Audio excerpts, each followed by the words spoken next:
Good afternoon. And thank you. Maura Shawn Scanlin on the fiddle, everybody. Thank you.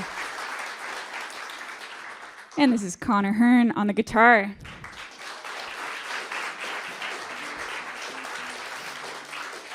And thanks for the lovely introduction and your lunchtime hour. A little bit about what we're doing up here.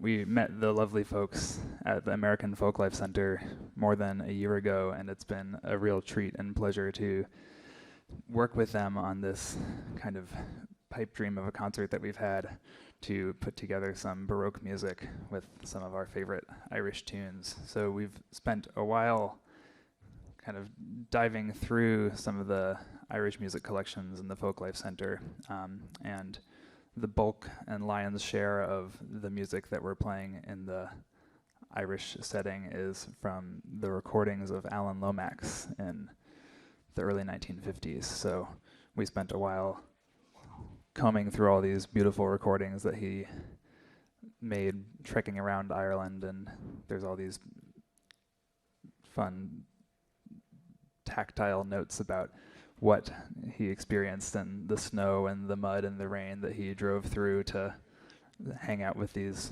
musicians until 3 a.m. Yeah, late nights in the hotel rooms. Yeah. And so we listened to a lot of these recordings, and we pulled some of our favorites from them. And then the folks at the music division helped us find some pieces from the Galant era and some Baroque music that we would use to kind of arrange in conversation with one another. So that first kind of medley that we played, that was sort of our overture, if you will. A little bit of everything we'll be doing. So that was the first piece you heard was a saraband by Corelli, circa kind of 1700. And that's from his Sonata number 8. And that's part of his Opus 5 collection, which is also home to one of the most famous student violin pieces ever written, I would say, called La Folia. It's in the Suzuki violin collection, so pretty much every violinist I know knows La Folia. So anyway, maybe you do too. But anyhow, we thought we'd highlight some of the lesser known music from that collection, mostly just because we really love it and we think it's beautiful. And then after that, we went into 2 tunes called The 12th Day and The Galway Rambler. And those we got both from those Lomax recordings of the Balnakill Ceilidh Band, which was a Ceilidh band in the that was founded in the 1920s. And anyways, what we're going to be doing. So the idea for today's concert is like, how does Baroque music and folk music have anything to do with each other? And it is sort of a bit of a hard sell, or a stretch, you might say, but I think the one thing that really unifies these two traditions is that there was this thread of playing live music for dancing, for social dancing. That is a really big part of Irish music traditional culture, as well as through the Baroque style and later. So we're kind of through these pieces that we're playing both like Baroque dance music forms that you may have heard of, like the saraband, the courant, the jig, and we're going to kind of intersperse them and interweave them with some more traditional Irish dancing forms like the jig and the reel. So we'll do a little bit more of that right now. In fact, Conor's gonna tell you about the next piece. Well, speaking of dance forms, we'll pick a tune that is perhaps the most ubiquitous of dance forms around the world, the polka. And we'll play the polka from the Balnakill Ceilidh Band from 1951, and then we'll go into a reel that we got from the playing of Mickey Doherty that Lomax recorded on his same trip. Mickey Doherty is from the north of Ireland, and in a county called Donegal, not Northern Ireland, but the north of Ireland. The polka is called The Hair Fell Off My Coconut, which we may or may not have picked just for the title. But needless to say, polkas are the type of tune that no matter where you are, whatever kind of Irish music session you're in, if you play a polka, everybody in the bar will get like really riled up. So that's what we'll try to do. And yes, this is we're playing classical music, but we're also playing folk music, so feel free to kind of emote if you feel like it. You can tap your toe, we won't get mad at you, you know. Anyways. However it is you choose to emote.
Thank you. Well, next we're going to feature some music from England. We're going to kind of highlight two different very well-known figures that you may have heard of. One of them was a music collector named John Playford, and you get applauses like that for music collectors at the Library of Congress, huh? Yeah, you got it. Woo, John Playford. And this piece is a really lovely piece.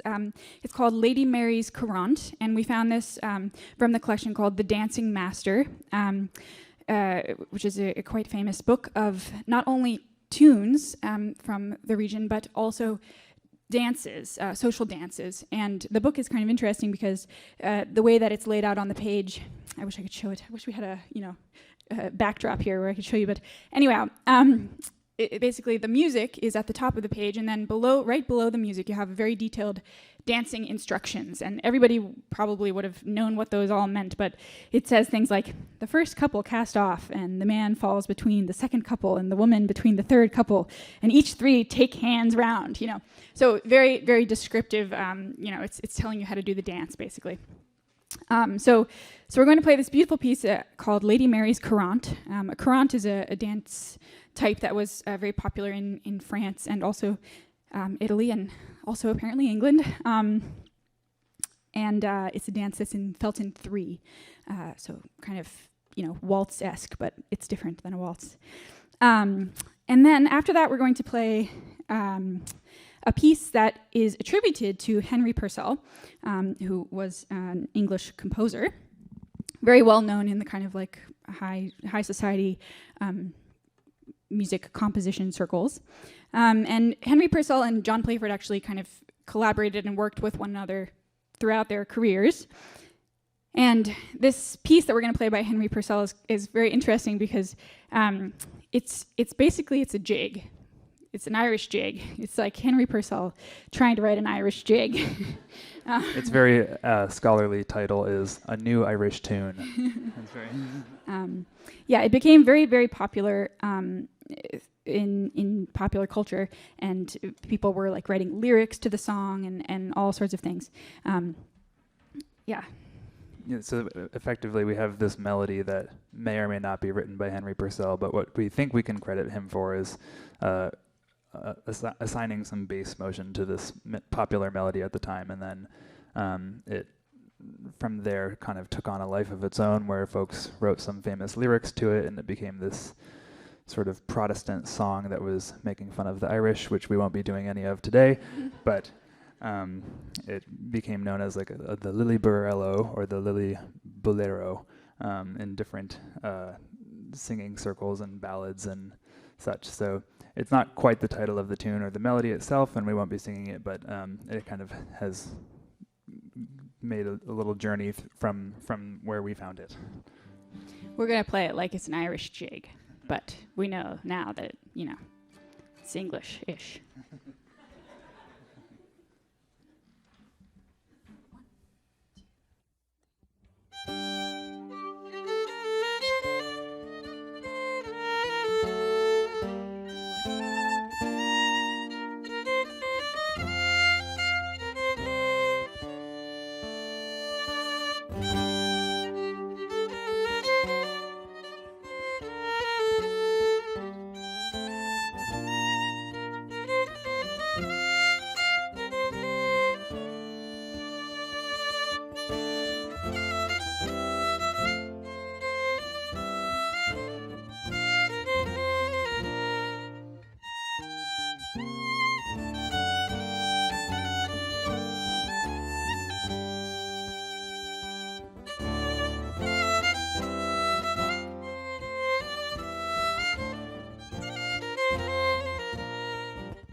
here's some more Irish tunes for you. These are also from the Ballinakil Céilí Band.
Thank you so much. Well, we're having a very good time up here. Hopefully you're also having a good lunch break.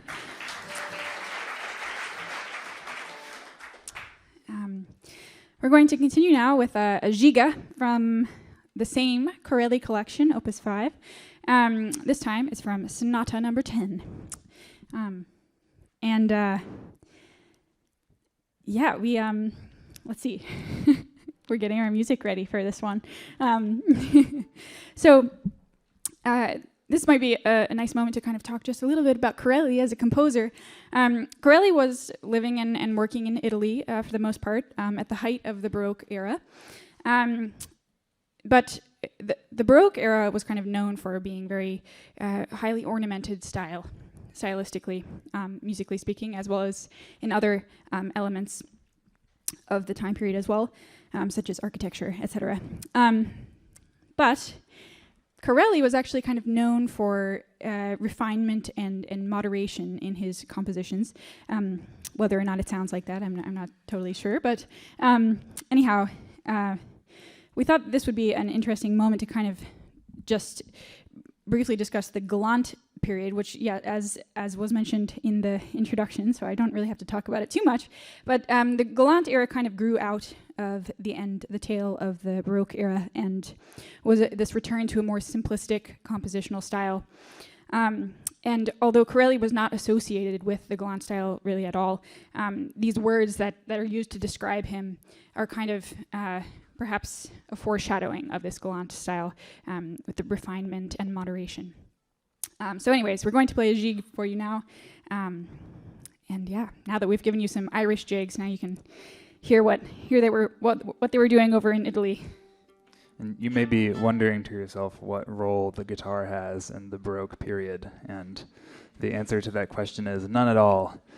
But in this kind of counterintuitive and parallel way, the guitar in traditional Irish music is also mostly absent, right? So it's a 20th century instrument. It's a relatively new thing, and there are these old tunes, but they're both eras of the introduction of harmony into things. So we have in the Baroque era the new instrument known as the pianoforte, which you might be familiar with. These days it's called the piano.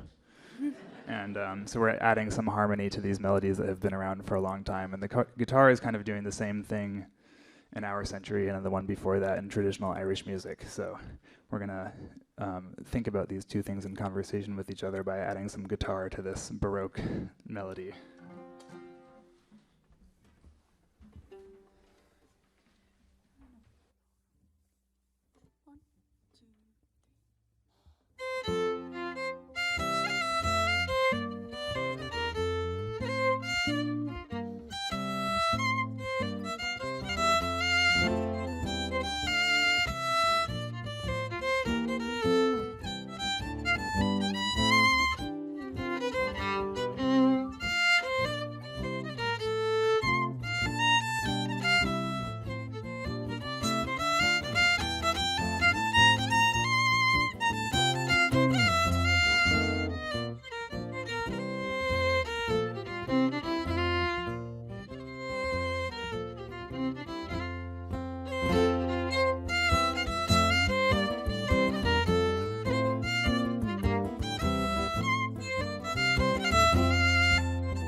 Thanks very much. Well, it's a research project, and we get to do a lot of combing through and reading and listening, and that's one of the delights of this kind of practice and institutions like this, right?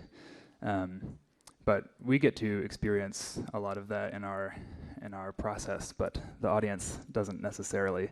And a big aspect of the recordings and the Irish tradition and the oral tradition in which it's passed down, and especially the Lomax kind of imperative is for people to hear the stories and the tunes associated with these stories.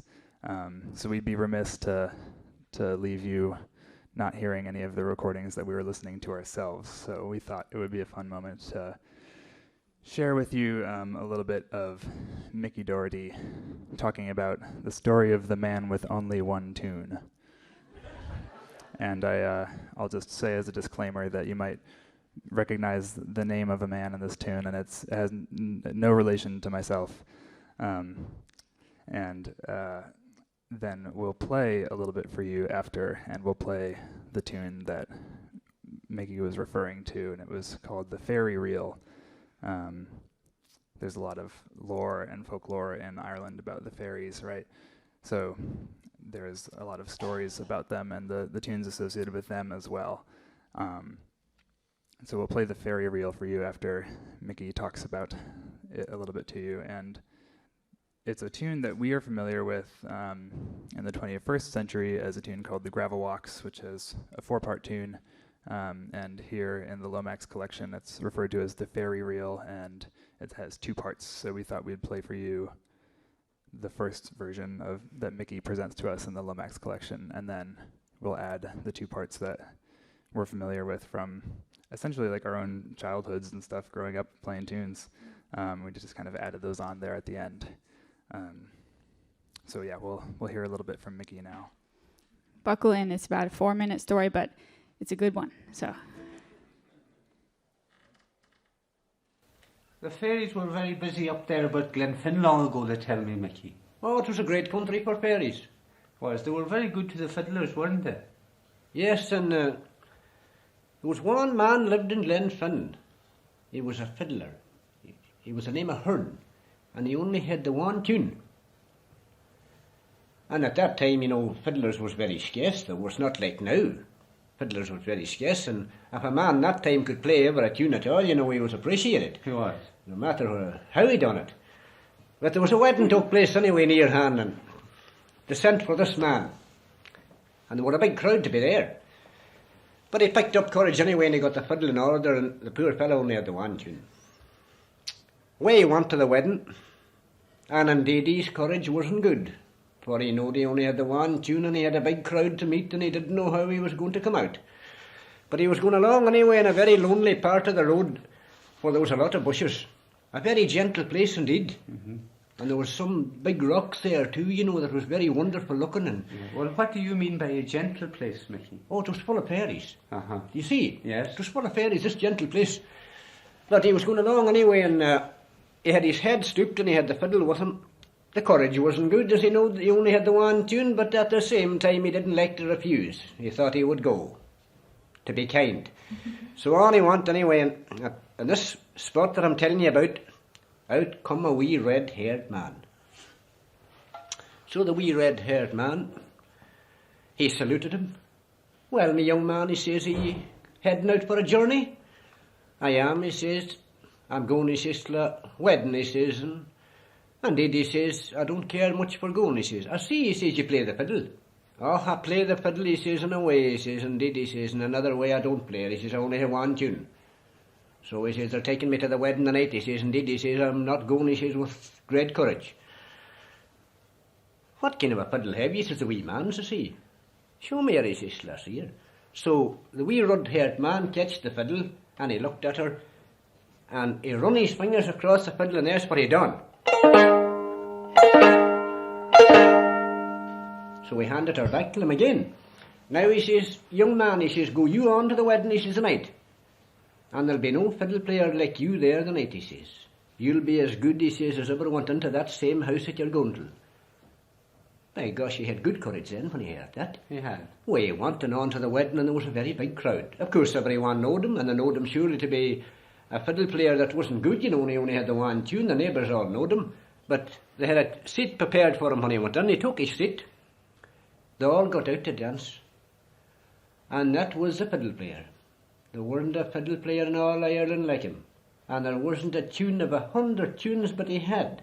Everyone wondered and everyone joined to speak about him, and where did he get the music under God? So here he played away. And he was just, I'll tell you what he was doing, he was raising the roof of the house with music. What? Everyone wondered. So when the wedding was over, he went home, and he was the greatest fiddle player was in Ireland. So he was great all along, his whole life. He was great all along at the fiddle and was taken away many places to play. Was very good until he took death. So then he wasn't able to, of course, to follow up the fiddle much longer. The fiddle was hung on the wall above his head where he was lying. And the minute he departed, that he died, the fiddle let a crack on the wall and she went away in 100 bits.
That was the only tune he had.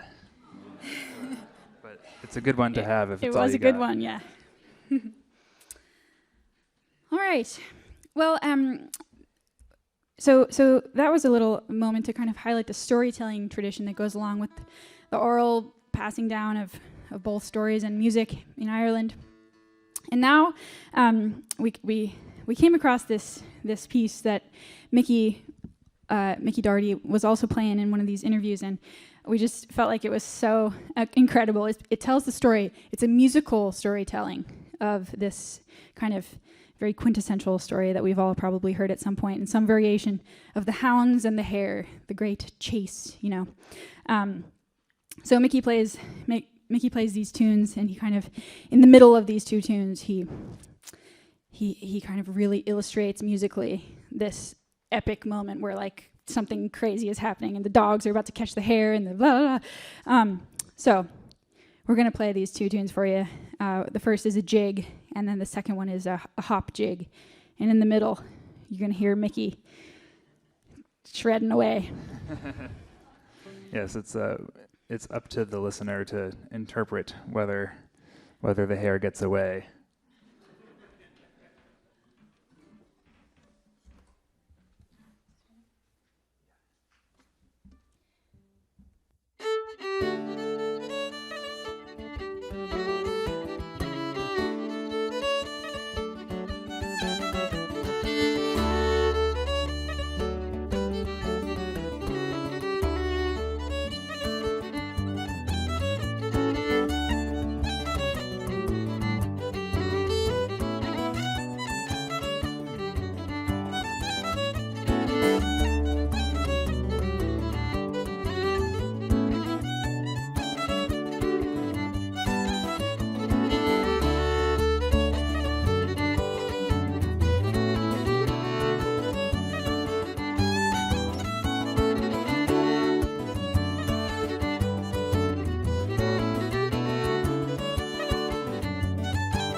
Thank you very much.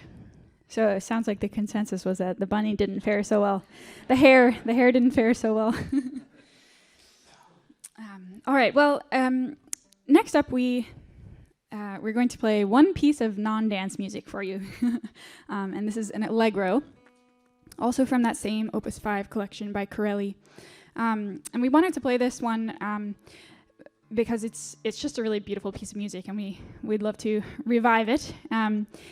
And secondly, because it's a really nice demonstration of kind of the compositional style that was the Baroque, the High Baroque era. It's very ornamented, very kind of flowery. It's kind of run-on almost. Yes, you're kind of you're left wondering, oh my gosh, is this phrase ever going to end? Are we ever going to get a breath? And not all Baroque music is like that, of course, but in any case, it's a nice example of just this highly ornate, beautiful music. So this is an allegro from Sonata Number 3, Opus 5.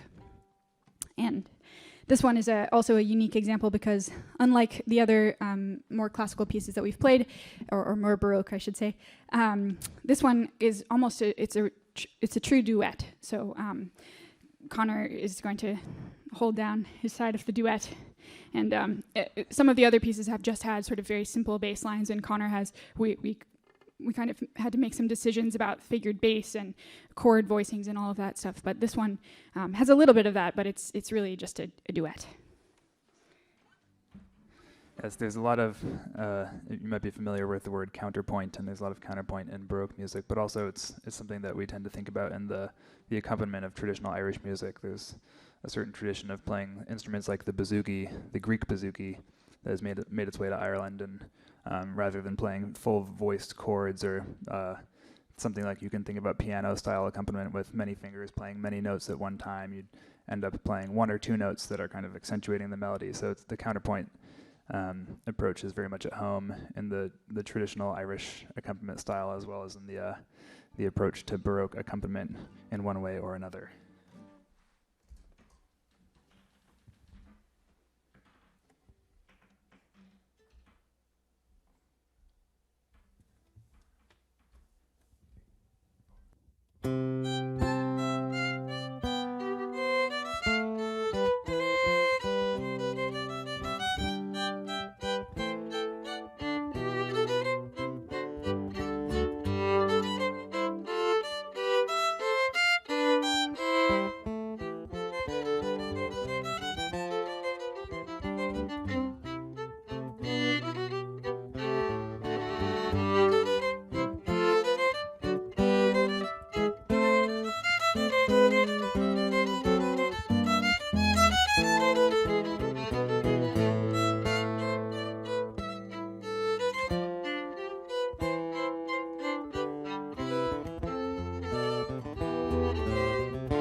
Well, we have many people to thank, not the least of which are yourselves. Give yourselves a round of applause. Thanks for sharing your lunch break with us. It's a distinct pleasure to get to play this music that we found here. And we couldn't have done that without the help of everyone we've worked with in the past 16 months or so. Thank you so much to Thea and Stephen and Jennifer for bringing us out, and everybody at American Folklife Center for really just kind of getting two performers who aren't exactly librarians into a room to help us navigate a wealth of knowledge and an institution and a bureaucracy all at once. Thank you so much to the crew and everyone who's helping us sound so good and look good. I mean, hopefully we look good. I haven't seen myself this morning, but I'm sure on YouTube it'll end up okay. We're really appreciative, and it's been a real treat to play in this room. And thank you so much to Danielle for just helping organize the event and taking care of all the details that an event like this requires. It's been so nice to work on this stuff with you, and hopefully we get to do it all again. So again, thank you for coming.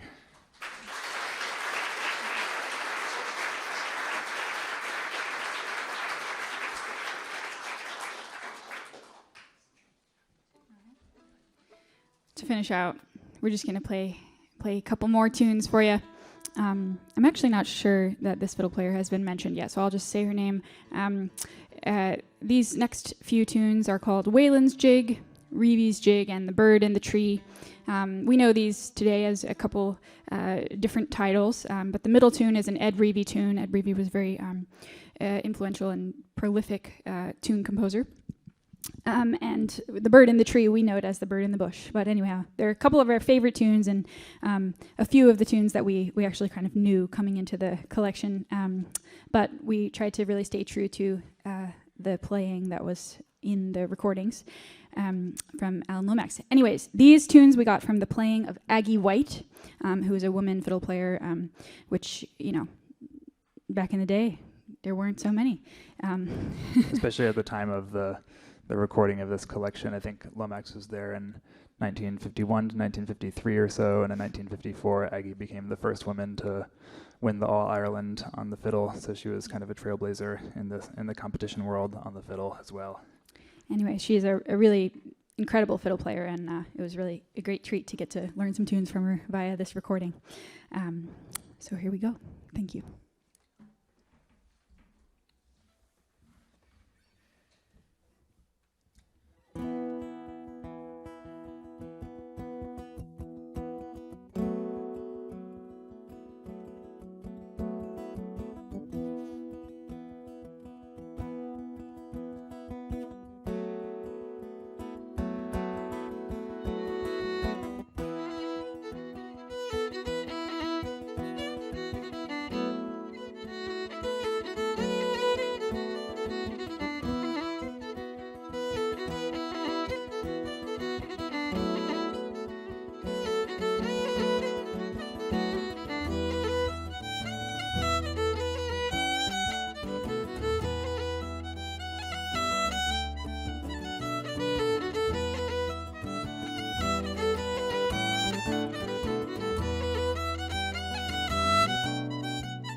Scanlin and Conor Hearn.